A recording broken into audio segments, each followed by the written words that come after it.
Welcome to Stocks in Translation, Yahoo Finance's video podcast that cuts through the market mayhem, the noisy numbers, and the hyperbole to give you the information you need to make the right trade for your portfolio. I'm Blikre, your host, and with me is Yahoo Finance senior reporter Allie Canal, who's here to connect the dots and to be that bridge between Wall Street and Main Street.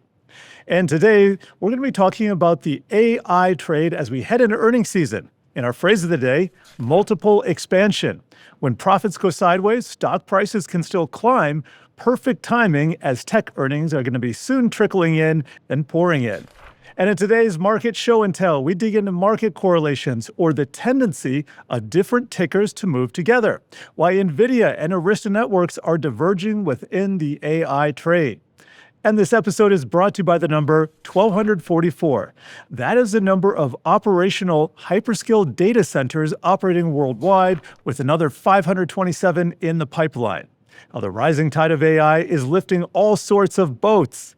And today we are welcoming back Chris Versace, who's the Chief Investment Officer at Tematica Research and one of the earliest evangelists of thematic investing, mapping multi-year structural trends into stock picks. He's also co-author of Cocktail Investing, a practical playbook for turning everyday signals into portfolio ideas.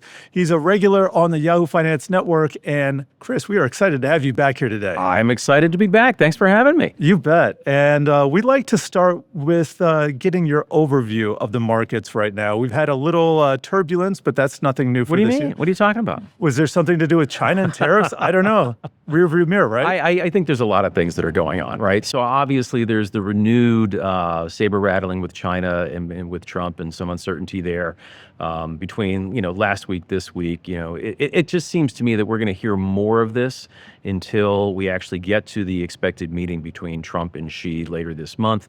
Kind of a negotiation before the negotiation, if you will. Kind of, Are you up for this sort of a thing? So there is that. We're starting to get bank earnings, which so far have been very good. Investment banking really kind of coming through like people thought, but we still have a shutdown. And it looks like it's going to continue, and that's going to start raising questions not only about the IPO market, but about consumer spending as those furloughs are extended, and if we get more massive layoffs, that could be a problem too. So there's a lot going on. But investors largely shrugging off a lot of that. AI tailwinds seem to be a big factor there. And that brings us to our word of the day, multiple expansion. That's when a stock's price climbs, not because profits are surging, but because investors are simply willing to pay more for each dollar a company earns. In other words, even if earnings are flat or dipping a bit, the stock can still go up if sentiment's strong enough. The multiple is what captures that shift when it comes to how much investors are willing to pay. So, Chris, what's been fueling this multiple expansion that we've seen for a lot of these AI plays? I think it is the continued growth expectation that we're seeing. Also, a lot of deals, a lot of funding that's being thrown around. I think that there's a lot of promise around AI, and I think people are kind of building into that. It's also one of the major areas that have been, up till now, has been pushing the market higher. If you look at, the overlap between the S&P 500 and, the NASDAQ composite, it's the usual names. So I do think that the market has, up till recently, been rather concentrated, and that's been pushing it. But I also think you're starting to see concerns about this bubble that we're seeing. I don't think we're in a bubble, personally. I would say that we're somewhere between the third, fourth, maybe fifth inning of what's happening, but we're not in the first or second inning. Are you worried about the self-funding that we're seeing going on with all the circular deals? Yes. For those who have been walked around the streets of Manhattan in the 80s and 90s, three-card Monty, is that what you mean? Shell game. Yeah, exactly. I am a little concerned, but at the same time, these companies have raised tremendous amounts of money. In the case of OpenAI, have tremendous cash on the balance sheet in the case of NVIDIA. So they're kind of drawing the competitive lines, if you want to think of it that way. And I think that to some extent you have to strike while the iron is hot to do that. Pave the way for the future while you can. But at the same time, they're all, in the case of NVIDIA, they're also making multiple bets. Will they all work? No. Do we think we'll know that soon? Probably not. Maybe more like late 2026, 2027. But I'm not as concerned about it. One of the arguments I hear that people who aren't that concerned about the circular investment deals might raise is that the capex that we're seeing right now by the hyperscalers is funded with cash for the most part. Correct. These are strong companies. But if the growth rate were to continue or even still slide a bit, eventually that would need to be debt funded. And historically speaking, when companies are funding things, big projects with debt, that's when you see the problems. I'm wondering if that's on your radar, and then separately, do you see the slowdown in growth of the hyperscaler CapEx build out? Do you see that growth rate coming down as an issue? So, a lot to unpack there. Yes. I would say that, taking it backwards, I don't think we're going to see any slowdown in 2026. Again, we're still in that third, fourth, fifth inning. Where I get a little more concerned is when we really start to see AI adoption and usage, the incremental growth slow. That's going to be a signal to us that not as much capacity is needed. Now, we're not there yet. This is why, Is that like a 2001 moment where, we don't need all this fiber? Well, that's the concern, right? So, you have to be kind of one or two steps ahead of that. And that's why I'm watching, that type of usage. So it kind of goes back to the transition from mobile phones, mobile phone adoption, smartphone adoption. And once you hit a certain tipping point, right, the demand starts to slow. So that's what we're watching. And again, I think you're right on the point with the internet bubble, right? We were, moving up from 92, 93, 94. We had those statistics of usage. I think we want to follow them for AI as well. And with that, I totally forgot your first question. I think it was just, I think you did answer it because it was about debt fueling this next phase. So what I will say about that is yes, we absolutely have to watch that. It's kind of the same concern of a company that starts buying back stock, not out of cash flow, but by floating debt to do so. Same thing. And Chris, then I'm curious, how do you play this as an investor? Do you need to find those ripple effects of AI moments rather than just focusing on those big hyperscalers that we all tend to talk about? One of the things that I've kind of prided myself on is taking a look at the entire ecosystem or food chain and seeing where bottlenecks emerge, playing the pain points, if you want to think of it that way. And I think that's a very good way to do it. So if you're focused in on, AI adoption, obviously there's consumer applications, enterprise applications. What is that going to do to, data center demand? What is that going to do to network capacity? How do you play that? And that's just not, the network providers, but the chips that go into these, because there's not only AI and data center chips, there's networking chips, carrier infrastructure chips, enterprise networking chips. So there's a lot of ways that you can play it. What are those specific names? Can you talk stock picks? I would, of course. I will give you a couple that we own in the Street Pro portfolio that I manage. One is Arista Networks, and I know, Jared, you mentioned that a minute ago. Yep. But the other is Marvell.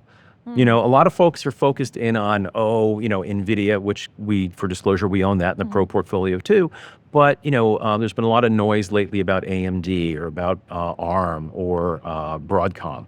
We like Marvell because of this, two ways to play it, right? AI data center chips, including proprietary AI chips with some of the big hyperscalers, but also the networking chip side. All right, time now for Market Show and Tell, where we are looking into market correlations. That is how closely two prices move together on a scale of -1 to +1. As they approach +1, they're moving tightly together. At -1, they are moving opposite each other. And at 0, they're more or less moving independently. And as an example, let's take NVIDIA and Arista Networks, talking about that. Two components of the AI trade. And if you look at their correlation over the trailing quarter, or 63 trading days, in late May, the so-called R-squared number, that correlation was at 0.6. So they were pretty closely correlated. But today, it's come all the way down to 0.1, basically. So they're moving more or less independently of each other. Is this a good thing for investors? Is it a bad thing? Is this something you even look at? Well, I mean, I think it's important to understand how different groups are moving, but I think it's also important to understand why you might see this decoupling. And, I think in the past, everybody was focusing on NVIDIA and the AI data center and chip demand, Blackwell, Hopper, all of that.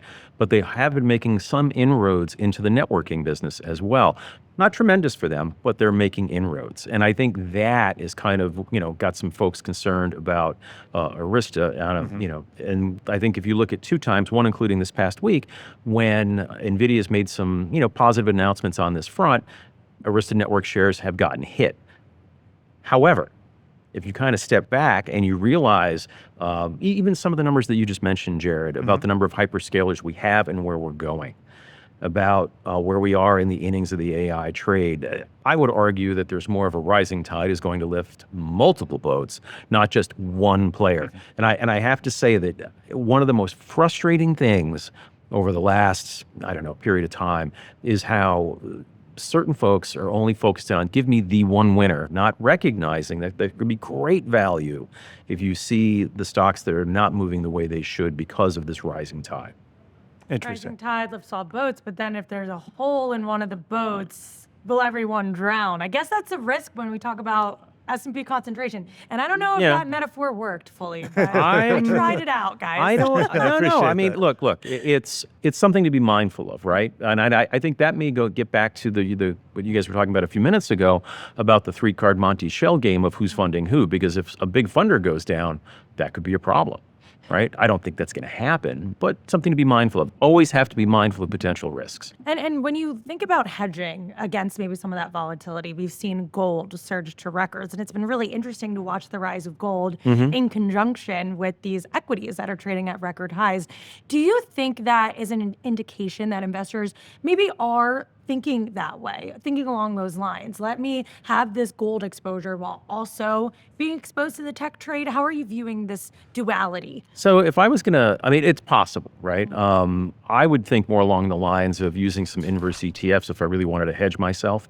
Right, there's a lot of great instruments out there that you can do that with, whether it's the overall market with SH, for example, or PSQ for the NASDAQ. But there's other inverse sector ETFs you could do. There's even, I think Roundhill has them, some individual inverse ETFs that you could use. So there's a variety of ways to do it. I think the gold trade isn't so much tied to the tech trade. I think it's tied more to concerns about inflation, the economy, those sorts of things. Interest rates. Yes, Yeah. interest rates. We all love to talk about those. There's a lot more to get into here, but we need to take a short break. Coming up, we're talking AI data center expansion and a runway showdown featuring a New Jersey rock legend. Can you guess who it is? Stay tuned.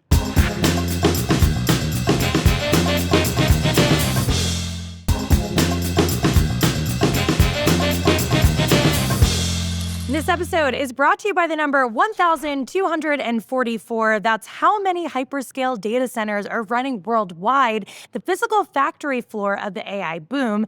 And there are already another 527 coming down the pike. So, Chris, hyperscalers already account for about 44% of total global data center capacity.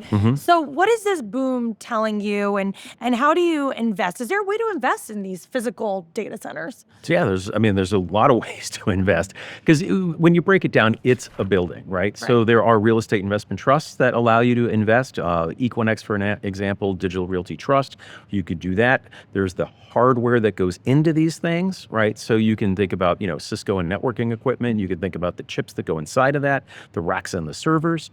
So HVAC, cooling. Yeah, well, that's the other thing, right? So one of the avenues that I try to always think about when I'm investing is, this is what's happening. What is a potential pain point?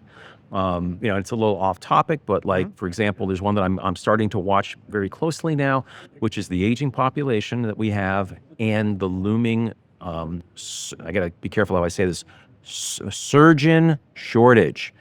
And Surgeon shortage. Oh, correct. I've not heard that. That's No. interesting. It's a real deal, and we are going to be short not by a few hundred, but by several thousand surgeons.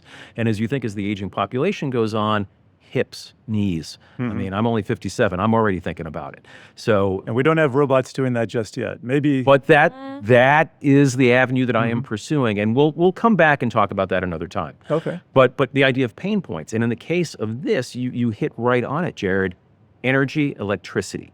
And, that's great for stocks like Eaton that do a lot of electrical infrastructure. We own it in the portfolio. But also, and this has been on fire too, nuclear. Because there's going to have to be some other solution. And I know a lot of folks like Oklo and other ones out there. So. You mentioned leverage a little bit ago. What do you think of all these new ETF products? Seems like every day, almost every week, we're getting new leveraged inverse ETFs. You can get 2-3 times a single stock. Anything like this, do you ever use personally, or?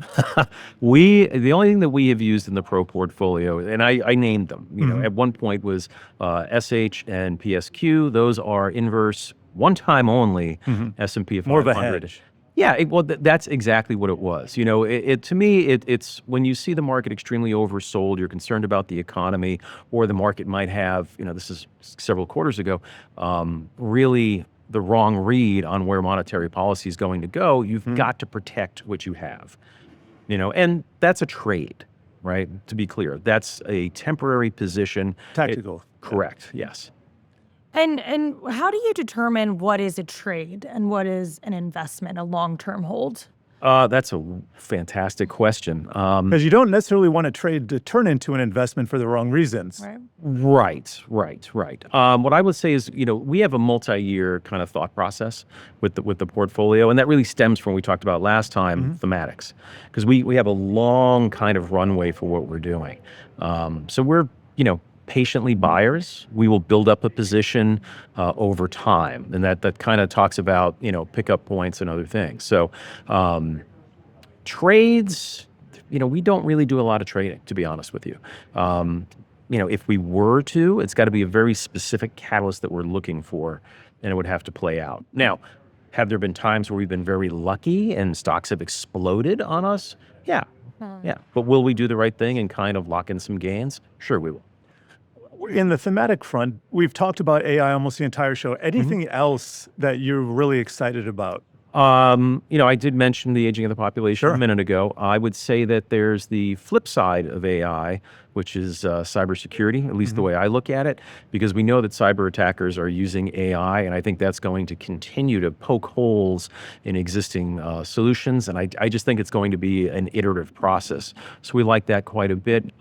Given where we are with the economy and consumers, ongoing tariffs, still escalating food prices and the like, the cash-strapped consumer, and as we move into the holiday shopping season, if you're thinking Costco, TJX, Ross stores, yes. Interesting.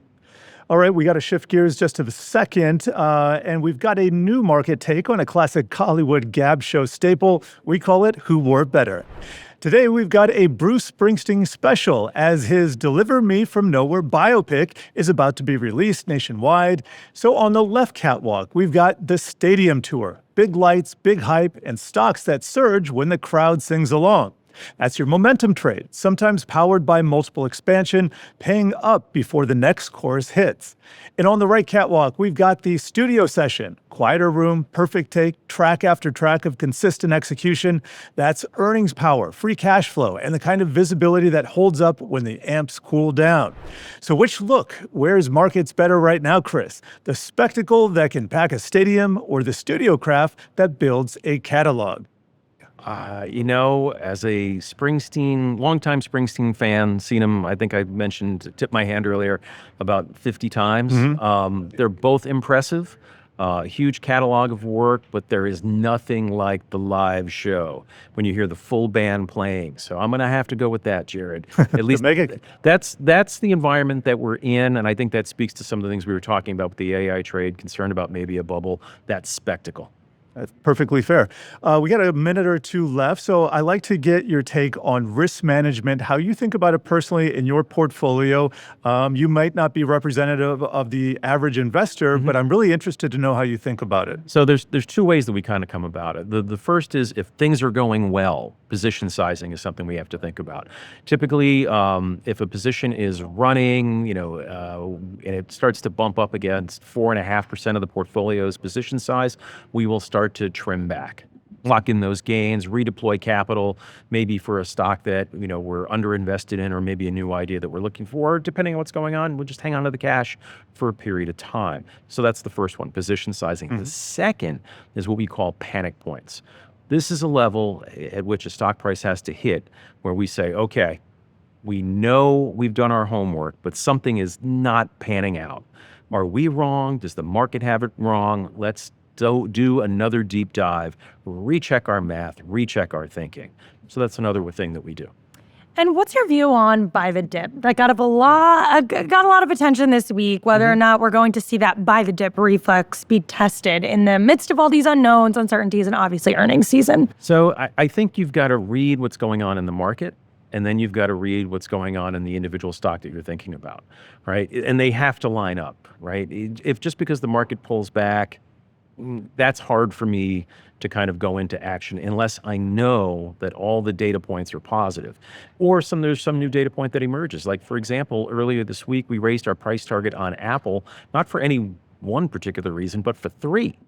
Right. So IDC came out with their numbers. Apple's iPhone shipments from the third quarter compared to the second quarter were much stronger than what was expected. They took some nice market share, particularly from Samsung. But we also had channel checks with display suppliers that said, 15% sequential improvement in smartphone demand. So that was a positive. And just looking out front, we have more confirmation that the long expected iPhone foldable will be coming. So that's another kick for the upgrade cycle. And what if it's not just individual stocks, but overall indexes, if you're an index investor? I would say that you want to check the technicals, right? So, I mean, this is hardly rocket science. I'm not a technician by trade.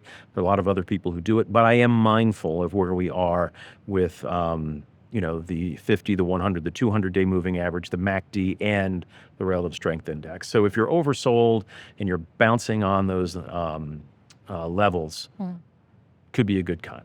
Any final words on earnings season, what to expect, especially in the tech sector, about 30 seconds? I think we're going to be positively surprised on the tech sector, but I expect the overall earnings season to be volatile because the S&P 500, to go back to what you were saying about multiple expansion, up until recently, we've been hitting new highs. Those E for the S&P 500 has not been moving up high, which means it's predominantly driven by multiple expansion. I think for the market to move demonstrably higher on a sustained basis, we need to see that E come up. That's what I'll be looking for. Yeah, I keep hearing priced for perfection, and anytime that happens, sometimes the bad news can be really bad news for the stock. Really appreciate you stopping by here once again, Chris. And when we think about everything we covered here today, maybe I'm just stuck on Bruce Springsteen here. But A lot of AI, a lot of tech. yes. Are you on fire, Jared? Is that what you're going to say? That's my favorite Bruce song. Yes, I will be in about 5 minutes here. Check with me after we wrap. But we learned a lot about how to approach earnings season, how to think about risk in the markets. And we've got to officially wind it down here. Things at Stocks in Translation have come to an end, but be sure to check out all the other episodes of our video podcast on the Yahoo Finance site and mobile app, also on all your favorite podcast platforms. We will see you next time on Stocks in Translation.